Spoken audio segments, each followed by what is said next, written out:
Hello दोस्तों। एक बार फिर से आपका टीम शिक्षा में हार्दिक अभिनंदन है। और मैं आज फिर कुछ नए क्वेश्चंस के साथ आपके सामने रूबरू होने जा रहा हूँ। लेकिन मैं शुरू करने से पहले आपको एक एडिशनल इन्फॉर्मेशन ये देना चाहता हूँ कि जो मेरा आज का वीडियो है और जो अगला वीडियो आएगा उसमें मैंने एएलपी के प्रीवियस ईयर क्वेश्चन अच्छे अच्छे लेकर आया हूँ। तो मैं आपसे उम्मीद करता हूँ कि आप लोग इसको देखें और इसे सीखें। तो आइए शुरू करते हैं। यह है हमारा आज का प्रश्न। निर्वात में केवल गुरुत्व की क्रिया के तहत एक वस्तु स्वतंत्र रूप से नीचे गिरती है, तो निम्नलिखित में से क्या गिरने के दौरान स्थिर रहता है? देखिए, इसका जो उत्तर होगा वो होगा कुल यांत्रिक ऊर्जा। मैंने आपको बताया था कि जो यांत्रिक ऊर्जा होता है वो हमारे जो पोटेंशियल एनर्जी होती है मतलब स्थितिज ऊर्जा, और जो हमारी काइनेटिक एनर्जी होती है मतलब गतिज ऊर्जा, उसके योग के बराबर होती है। तो इसका सही उत्तर होगा कुल यांत्रिक ऊर्जा। आइए अगले प्रश्न पे चलते हैं। निम्नलिखित में से कौन सा सामान्य उपकरण म्यूचुअल प्रेरण के सिद्धांत के आधार पर काम करता है? देखिए, इसका जो सही उत्तर होगा वो होगा ट्रांसफार्मर। अब हम ट्रांसफार्मर के बारे में आपको एडिशनल इंफॉर्मेशन दे दें। सबसे पहले ये अल्टरनेटिंग करंट के लिए काम करता है, एसी के लिए काम करता है। दूसरी चीज क्या है, ये हाई वोल्टेज को लो वोल्टेज में कन्वर्ट करता है, या आप कह सकते हैं कि लो वोल्टेज को हाई वोल्टेज में कन्वर्ट करता है। देखिए, ट्रांसफार्मर दो टाइप का होता है। ये जो हाई से लो को कन्वर्ट करता है इसको कहते हैं हम लोग स्टेप डाउन, और जो लो से हाई को कन्वर्ट करता है इसको कहते हैं हम लोग स्टेप अप। चलिए, और आपको थोड़ा सा मैं म्यूचुअल इंडक्शन के बारे में भी बता दे रहा हूँ, म्यूचुअल प्रेरण के बारे में। देखिए, म्यूचुअल प्रेरण का मतलब होता है कि देखिए, जैसे हमारा ये धातु है, इसमें हमने तार को लपेट दिया, तो जब हम पहली कुंडली में, प्राइमरी कॉइल में जब हम विद्युत धारा में परिवर्तन करते हैं तो दूसरी कुंडली में चुंबकीय फ्लक्स में परिवर्तन होने लगता है। तो जो ये पूरा फिनोमिना होता है इसी को हम म्यूचुअल प्रेरण कहते हैं। आइए हम अगले प्रश्न पे चलते हैं। एक व्यक्ति द्वारा जमीन पर डाला गया दाब सबसे ज्यादा कब होता है? देखिए, आपको पता है कि जो दाब होता है उसको हम P से रिप्रेजेंट करते हैं। P बराबर F/A होता है, बल बटे क्षेत्रफल। तो इससे साफ साफ पता चल रहा है कि जब आप क्षेत्रफल बढ़ाएंगे तो प्रेशर कम हो जाएगा, और जब आप क्षेत्रफल घटाएंगे तो प्रेशर आपका अधिक हो जाएगा। अर्थात देखिए, पहला प्रश्न, जब वह जमीन पर लेट जाता है। देखिए, जब आप जमीन पर लेटेंगे तो आपके शरीर का क्षेत्रफल बढ़ जाएगा, और जब क्षेत्रफल बढ़ेगा तो प्रेशर आपका कम हो जाएगा। तो सबसे सही इसका उत्तर होगा कि जब वह एक पैर के अंगूठे पर खड़ा होता है तो इस समय सबसे ज्यादा प्रेशर इसके ऊपर पड़ेगा। अगले प्रश्न पे चलते हैं।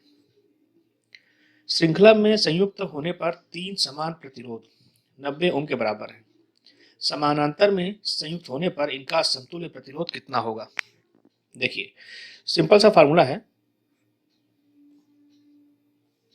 जो हमारा सीरीज रेजिस्टेंस होता है वो होता है R1 plus R2 plus R3। ठीक है। अब देखिए, दिया है इसमें कि तीन समान प्रतिरोध, मतलब कि सबकी वैल्यू आर आर आर होगी। टोटल 90 है, इधर आपका 3R आ जाएगा, तो आपकी आर की वैल्यू आ गई 30। अब इसमें पूछा है कि अगर इनको हम पैरेलल में जोड़ दें तो जो पैरेलल का फार्मूला होता है वो होता है 1/r parallel is equal to 1/r1 plus 1/r2 plus 1/r3। तो हमने निकाला था जो r की वैल्यू वो थी 1/30 प्लस 1/30 प्लस 1/30। ये टोटल आपका आ जाएगा 3/30, मतलब आ जाएगा आपका 1/10। तो ये जो आपका R पैरेलल आ जाएगा ये आ जाएगा आपका 10 ओम। तो ये आपका आंसर हो गया। ठीक है। देखिए, एक चीज और बता दें आपको कि इस सीरीज की अगर हम बात करें मतलब अगर हम श्रेणी क्रम की बात करें, श्रेणी क्रम की अगर हम बात करें, तो इसमें हमारी करंट जो होती है वो समान होती है, इक्वल होती है। और अगर हम पैरेलल की बात करें, पैरेलल कॉम्बिनेशन की बात करें, तो इसमें हमारा वोल्टेज जो होता है वो समान होता है। ये थोड़ा सा ध्यान देना पड़ेगा। चलिए अगले प्रश्न पे चलते हैं। तो ठीक है, ये रहा हमारा 5वां प्रश्न। इसमें पूछ रहा है कि लेंस किससे बना होता है। तो जो इसका सही आंसर होगा वो होगा फ्लिंट ग्लास। देखिए मेरे पास कुछ एडिशनल इन्फॉर्मेशन है जो मैं आपको बता देता हूँ। पायरेक्स ग्लास का इस्तेमाल कहाँ होता है? प्रयोगशाला उपकरण में इसका इस्तेमाल किया जाता है। प्रयोगशाला उपकरण में। देखिए दो कांच और होते हैं, जनरली पूछ लिया जाता है क्वेश्चन। एक होता है आपका क्रुक्स, इससे बनता है धूप का चश्मा।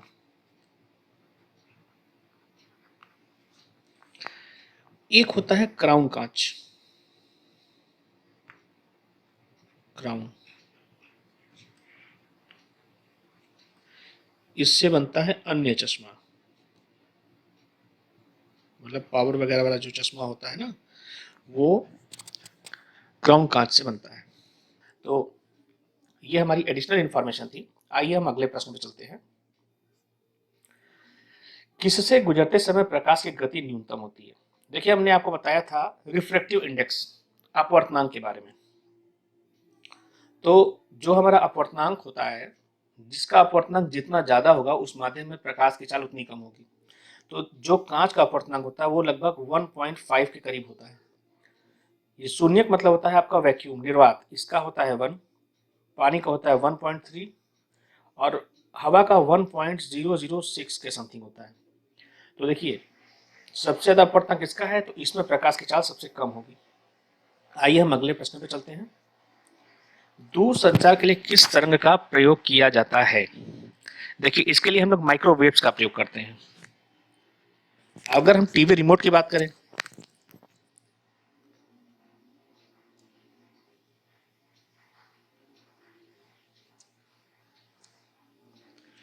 इसमें हम इंफ्रारेड का इस्तेमाल करते हैं।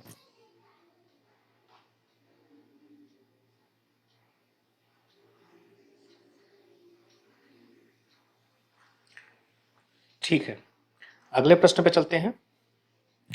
सूर्य से प्रकाश पृथ्वी पर कितनी देर में पहुंचता है? इसका सही उत्तर होगा 8 मिनट। अगले प्रश्न पे चलते हैं।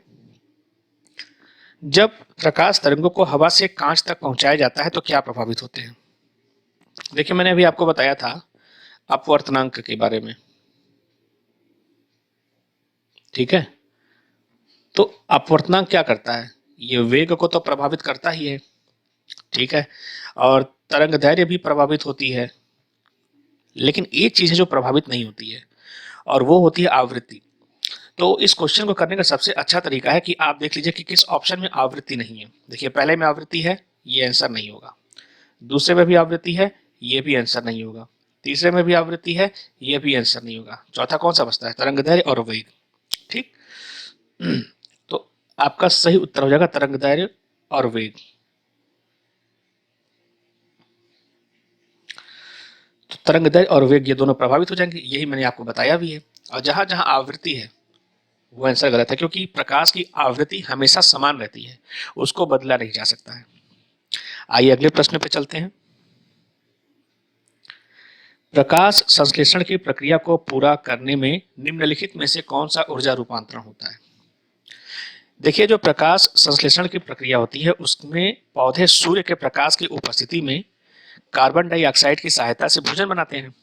तो अब इसमें क्या हो रहा है कि इसमें प्रकाश ऊर्जा का इस्तेमाल किया जा रहा है, और फाइनली जो हमारे जैसे फल बन गया और भी चीजें बनती है, तो ये सब रासायनिक ऊर्जा में परिवर्तन हो जाता है। तो इसमें सोलर एनर्जी को केमिकल एनर्जी में हम परिवर्तित करते हैं। आइए अगले प्रश्न पे चलते हैं। एक तरल में सतह तनाव किस कारण होता है? देखिए सबसे पहले आप असंजक और ससंजक के बारे में असंजक और ससंजक के बारे में जान लीजिए। असंजक, असंजक होता है ये डिफरेंट मॉलिक्यूल मतलब डिफरेंट अणु के बीच में लगता है ये बल। और जो ससंजक होता है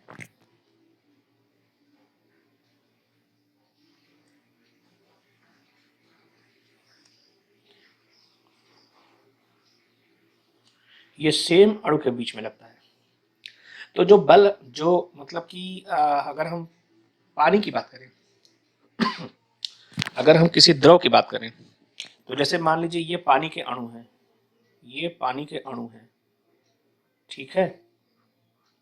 अब ये अणु ससंजक बल एक दूसरे पर लगाएंगे, ये इधर लगाएगा, ये इधर लगाएगा, ये अणु ऐसे लगाएगा, ये अणु ऐसे लगाएगा, ये ऐसे लगाएगा, ऐसे लगाएगा। तो आप देख रहे हैं कि किनारों पर बल ज्यादा लग रहा है। तो किनारों पर जब बल लगेगा तो इसमें खिंचाव आता है, और जो इसके सरफेस पे खिंचाव आता है इसी को हम कहते हैं टेंशन, सरफेस पे टेंशन, पृष्ठ तनाव। तो इसका सही उत्तर होगा अणुओं के बीच ससंजक बल। चलिए अगले प्रश्न पे चलते हैं। दे रहा है कि एक गोलाकार प्लेट, एक घन और एक गोला सभी एक ही सामग्री से बने होते हैं और सबका एक ही द्रव्यमान है, और सबको 300 डिग्री सेंटीग्रेड पे गर्म किया जाता है और एक कमरे में छोड़ दिया जाता है। तो इसमें शीतलन की दर सबसे धीमी किसकी होगी? सबसे पहले तो आप ये देखिए, जो ये शीतलन होता है इस नियम को न्यूटन ने दिया था, ठीक। दूसरी चीज है, न्यूटन ने यह बताया था अपने शीतलन के नियम में कि जो उसका मटेरियल है, ठीक है, जो वस्तु का मटेरियल है मतलब जिससे बना हुआ है और जो उसका सराउंडिंग है उसके टेम्परेचर पर डिपेंड करता है ऊष्मा का ह्रास। तो देखिए इसमें क्या दिया है, सबसे पहले आप प्रश्न को देखते ही पकड़ लीजिए, सभी एक ही सामग्री के बने हैं, मतलब सबका मटेरियल एक हो गया, सभी को 300 डिग्री सेंटीग्रेड पर गर्म किया जा रहा है यानी टेम्परेचर सेम हो गया, और कमरे में छोड़ दिया गया है रूम टेम्परेचर पे। तो इसमें क्या होगा, सभी एक ही दर पे ठंडे होंगे। इसमें न्यूटन ने यही बताया था कि जो शीतलन होता है वो वस्तु की प्रकृति पर और उसके सराउंडिंग्स मतलब उसके वातावरण पर निर्भर करता है, और उसमें जो टेम्परेचर का डिफरेंस आता है वही ऊष्मा ह्रास के बराबर होता है। आइए हम अगले प्रश्न पे चलते हैं। ऑप्टिक फाइबर का उपयोग किया जाता है, देखिए ऑप्टिक फाइबर का उपयोग किया जाता है एंडोस्कोपी में। एंडोस्कोपी क्या होता है, तो एंडोस्कोपी में देखिए एक ये पतली सी रॉड होती है, पतली सी वायर टाइप की होती है, तो यहाँ पर एक कैमरा लगा होता है छोटा सा, और ये जो हम आपको रॉड बता रहे हैं एक्चुअली ये ऑप्टिकल फाइबर है।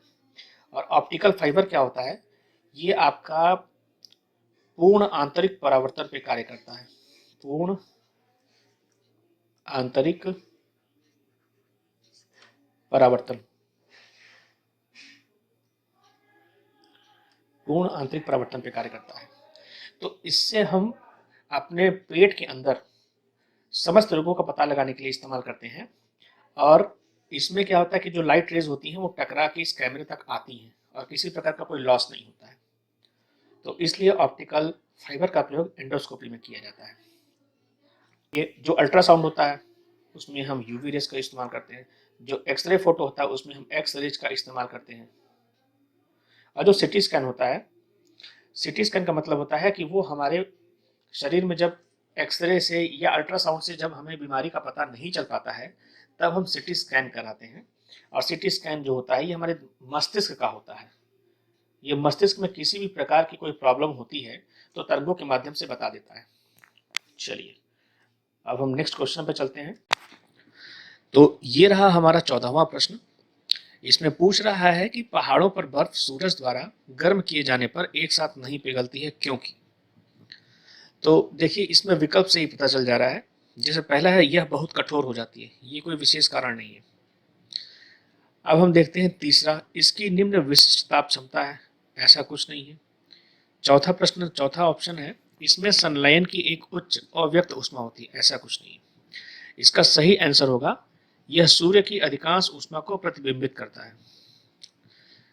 मतलब जब आप देखे होंगे जो बर्फ होता है या बर्फ का पहाड़ होता है, तो जो बर्फ की सतह होती है वो एकदम चमकदार और पॉलिश की तरह लगती है। तो जब उस पर सूर्य की किरणें गिरती हैं तो वो परावर्तित होती रहती हैं, ऐसे किरणें गिरेंगी परावर्तित हो जाएंगी।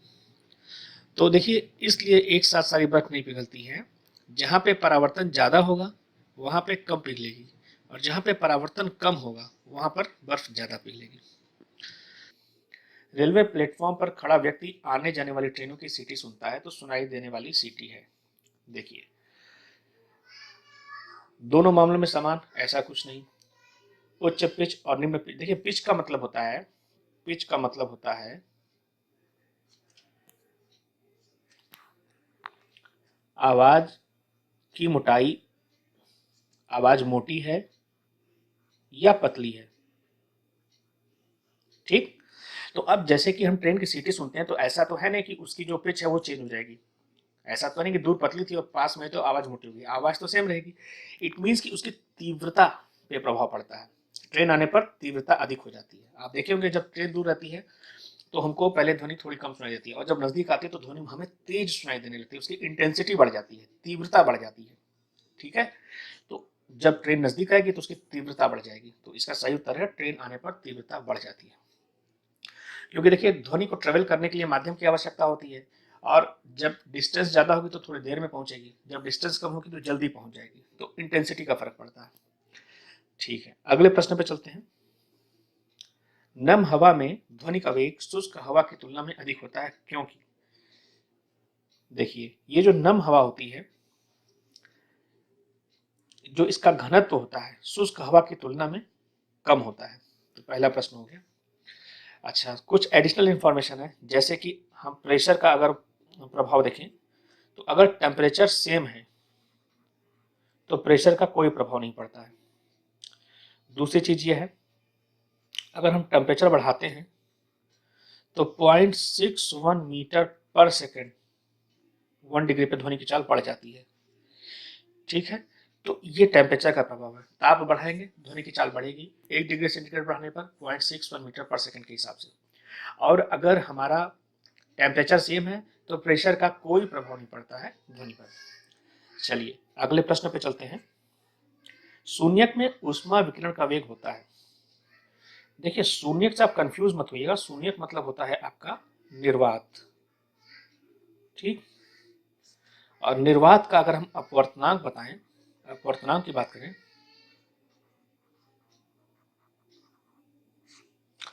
वो होता है 1। तो जब आप इससे रेशियो निकालेंगे तो जो रेशियो आता है लगभग लगभग वो प्रकाश की गति के बराबर आता है, तो प्रकाश की गति के बराबर होगा। आइए हम अगले प्रश्न पे चलते हैं। ठीक है, ये रहा हमारा 18वां प्रश्न। इसमें पूछ रहा है कि लगाए गए बल के बिंदु और घूर्णन अक्ष के बीच की लंबवत दूरी क्या होती है। तो देखिए सबसे पहले मैं आपको बता दूं बल आघूर्ण क्या होता है। बल आघूर्ण जो होता है, बल आघूर्ण जो होता है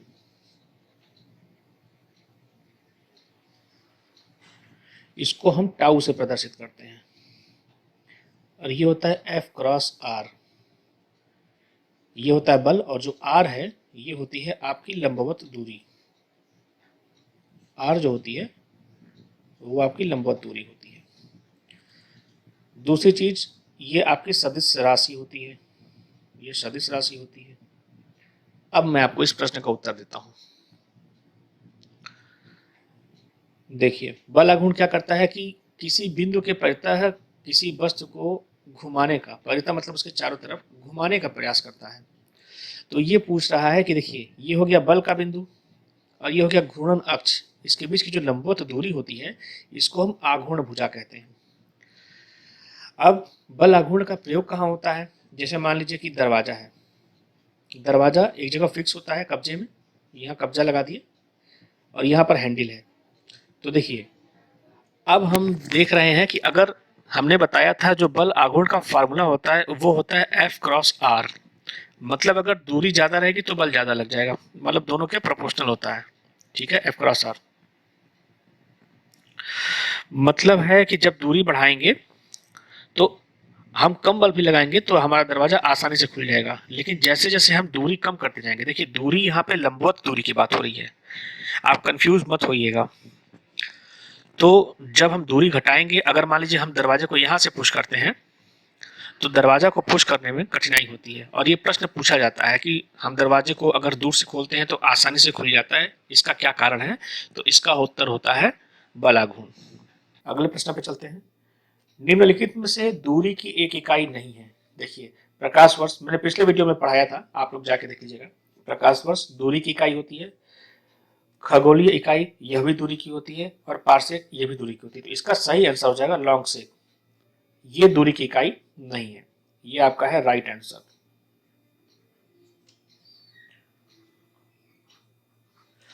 चलिए अगले प्रश्न पे चलते हैं। बोल रहा है कि लिफ्ट में एक व्यक्ति का स्पष्ट वजन जो एक समान त्वरण के साथ चल रहा है। देखिए, अगर हम लिफ्ट के गति की बात करें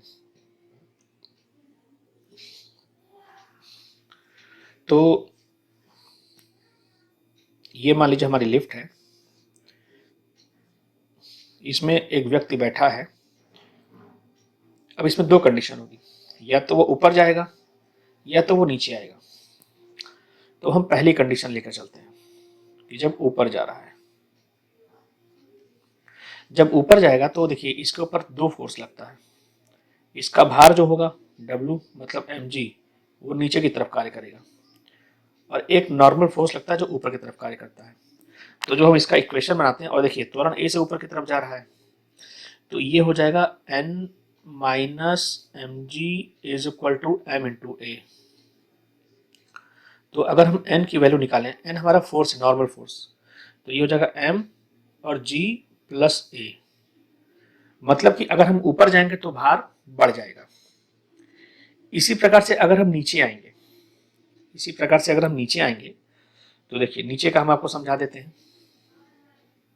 ये लिफ्ट है, ये व्यक्ति है, लिफ्ट नीचे आ रही है त्वरण से, और नीचे की तरफ बाहर काम कर रहा है mg, ऊपर की तरफ लग रहा है फोर्स n। इसका इक्वेशन बनाएंगे तो ये बनेगा, देखिए mg minus n is equal to m into a. ठीक, अब हम यहाँ पर अगर n निकालने की कोशिश करेंगे तो हमारा जो n आएगा वो आएगा mg माइनस एम ए।